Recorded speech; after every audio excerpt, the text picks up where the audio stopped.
There is a Bali that breathes just beyond the veil of sight. It is a place untouched by the hurried footsteps of the outside world.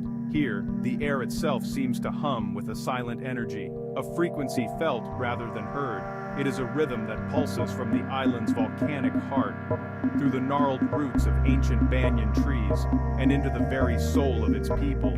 This is not the Bali of postcards and travel brochures. This is the island's deep hidden core, a world of sacred rituals and traditions that unfold in the quiet corners, far from the curious gaze of visitors. To find it, one must learn to listen, not with the ears, but with the spirit. From high above, the island reveals itself as a tapestry of impossible greens.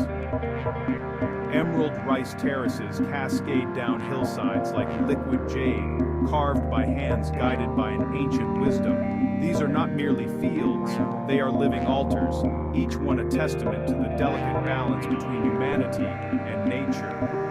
Rivers, like silver veins, cut through dense jungles, their waters carrying secrets from the mountains to the sea. The canopy is a dense, unbroken blanket of foliage, hiding villages that seem to have sprouted from the earth itself. It is a world that seems to guard its mysteries closely, revealing its true nature only to those who approach with patience and respect. The wildlife here moves to the same silent beat. A flash of electric blue reveals a kingfisher, perched motionless on a branch overhanging a stream, its eyes fixed on the water below. In the treetops, long-tailed macaques move with a quiet confidence, their dark eyes watching everything, their families a tight-knit society hidden within the leaves. They are the silent observers, the keepers of the forest's secrets. Below them, on the forest floor, a reticulated python flows like a river of patterned gold. Its presence, a reminder of the raw, untamed power that still reigns in these sacred groves. As dusk settles, the island transforms. The vibrant greens soften into deep blues and purples, and the air grows thick with the scent of frangipani and cloves. The sounds of the day give way to the chorus of the night. The chirping of cicadas becomes a steady, hypnotic drone, a backdrop to the occasional call of a nightjar. This is the time when the other Bali awakens.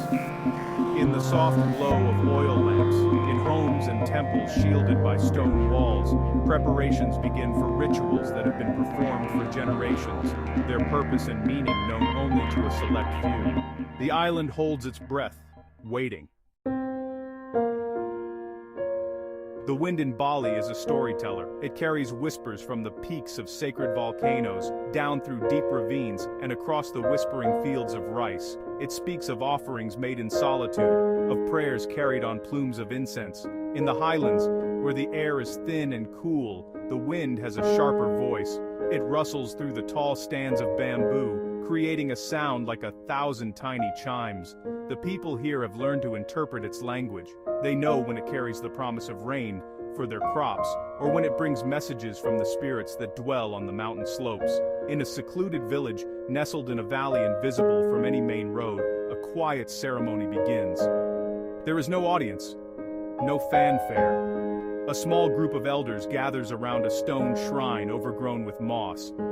They move with a slow, deliberate grace, their faces etched with a profound sense of purpose.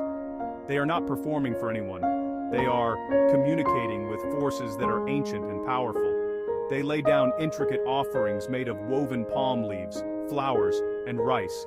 Each element has a specific meaning, a word in a silent conversation with the unseen world that sustains them. The ritual is one of gratitude. It is a way of acknowledging the spirits of the land, the water, and the air. The elders chant in a low, melodic tone, their voices blending with the sound of the wind and the distant gurgle of a hidden spring. The smoke from the incense they light does not dissipate. Instead, it seems to coil and dance, forming shapes in the air before being carried away by the breeze, taking their prayers with it. It is a practice of pure devotion, a thread connecting the present moment to a timeless spiritual reality that underpins all of life on the island. As the ceremony concludes, a sense of profound peace settles over the small clearing. The elders share a meal of blessed rice, their silence filled with a sense of communion. They have renewed their pact with the land, ensuring its continued harmony and fertility. This is a side of Balinese spirituality that remains hidden, a deeply personal and communal practice that has no need for witnesses. It is a quiet act of devotion, repeated endlessly in countless hidden corners of the island, forming the invisible foundation of its culture and its enduring spirit. Water is the lifeblood of Bali, and its flow is governed by more than just gravity. It is guided by a complex, ancient system of beliefs and rituals. In the heart of the island, far from the crashing waves of the coast, holy springs bubble up from the earth. These springs are considered gateways to the underworld, places of immense spiritual power. Here the water is not just for drinking or bathing, it is a medium for purification. People come to these hidden sites, often after long treks through dense jungle, to cleanse themselves of spiritual impurities, to heal, and to seek blessings from the water deities. The rituals performed at these springs are deeply personal. An individual or a small family will enter the cool, clear pools, their movements slow and reverent. They submerge themselves fully, letting the water wash over them, believing it carries away negative energies and emotional burdens. They make offerings of flowers and incense, placing them on small altars carved into the rock face or on stones smoothed by the current. The air is thick with the smell of damp earth and petals, and the only sound is the gentle cascade of water flowing over stone, a sound that seems to wash the mind clean. This reverence for water extends to the island's vast network of rice paddies. The intricate system of irrigation, known as subak, is more than just an agricultural technique. It is a manifestation of a philosophical concept of harmony.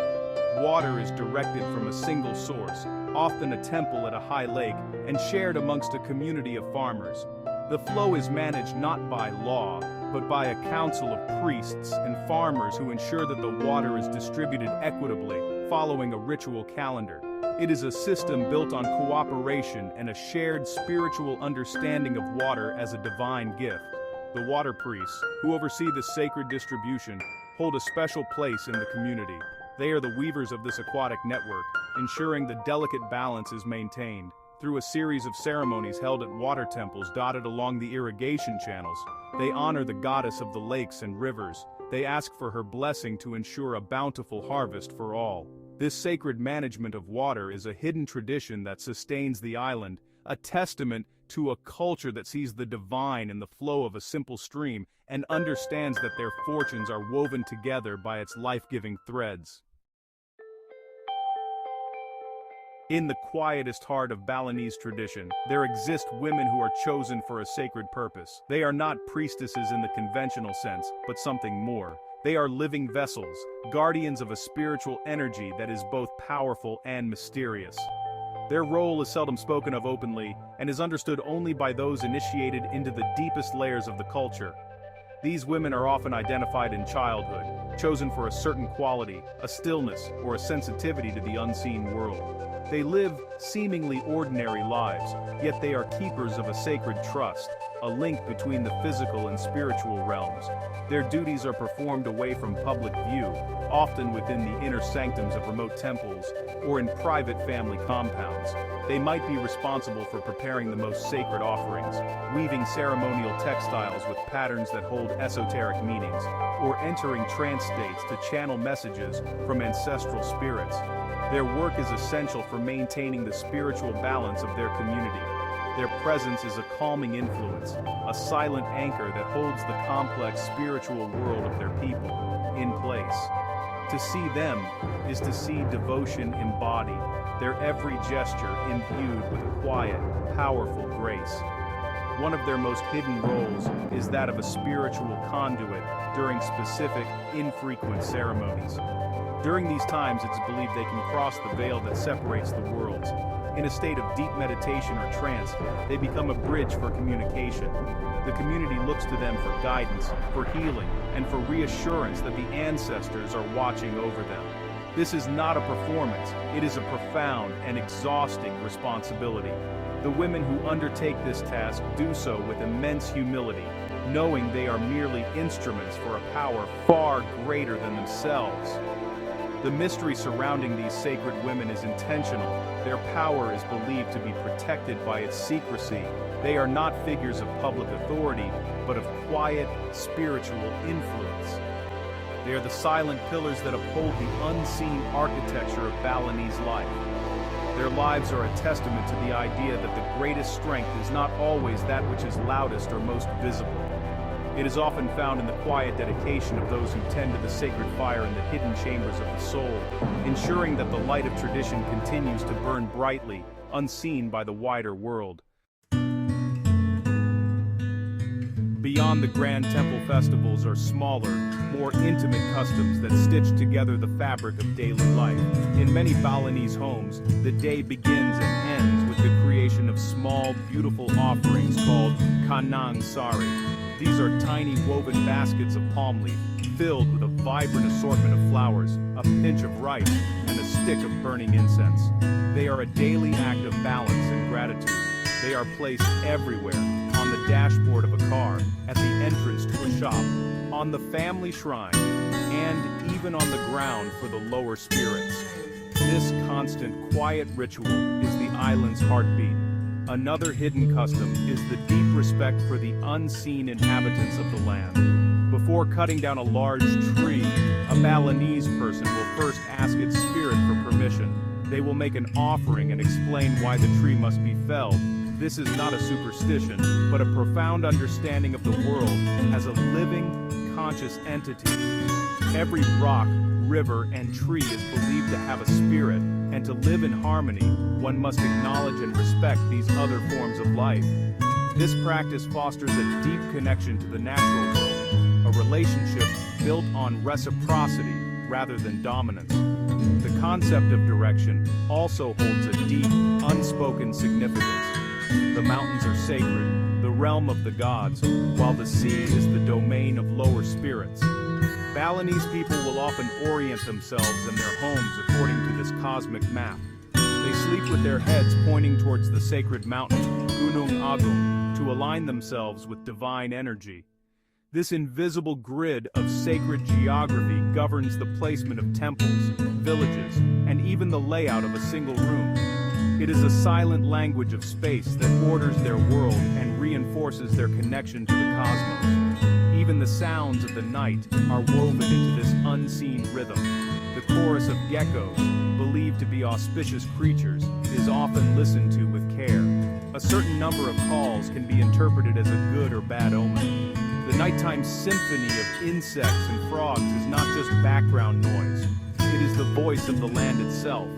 These quiet customs, practiced diligently day after day, are the threads that connect the Balinese people to their environment and to the spiritual world. They are the subtle, constant gestures that keep the island's delicate harmony intact, far from the awareness of the casual observer.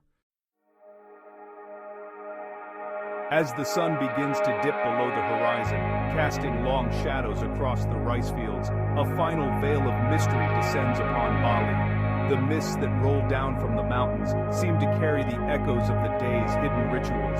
They swirl around the ancient temple walls and drift through the silent forests, blurring the lines between the seen and the unseen. In this ethereal light, the island feels less like a place on a map, and more like a living dream. The air, cool and damp, carries the scent of extinguished incense and night-blooming jasmine, a final offering to the fading day. The creatures of the twilight emerge. Fruit bats, with their great leathery wings, take to the sky in a silent, flowing river, heading out from their daytime roosts in sacred caves. Their departure is a signal, a changing of the guard, as the island transitions from the domain of the sun to the realm of the moon. In the darkening fields, fireflies begin to blink, their gentle, rhythmic lights creating a constellation on the ground that mirrors the stars beginning to appear above. Each flicker is a spark of magic in the vast, quiet darkness, a reminder of the life that thrives in the shadows. Standing here, as the last light gives way to a profound and star-filled darkness, one feels a sense of immense humility. It is clear that what is witnessed by a visitor is merely the surface, a beautiful but thin veneer over a world of incredible depth and complexity. The true essence of Bali is not something to be captured in a photograph or described in a travel guide. It is a feeling, a presence, a subtle energy that can only be perceived when one stands still, listens, and opens oneself to the possibility of a world animated by forces beyond our comprehension. The island keeps its most profound secrets for itself. For every ritual witnessed, there are 1,000 more that unfold in silence.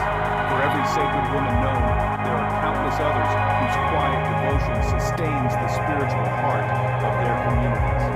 Bali does not give up its mysteries easily. It leaves you with a sense of wonder, a feeling that you have only glimpsed a single shimmering thread in an ancient and magnificent tapestry. And as you leave, the whispers on the wind seem to follow, a gentle reminder that the deepest truths remain, as always, just out of sight.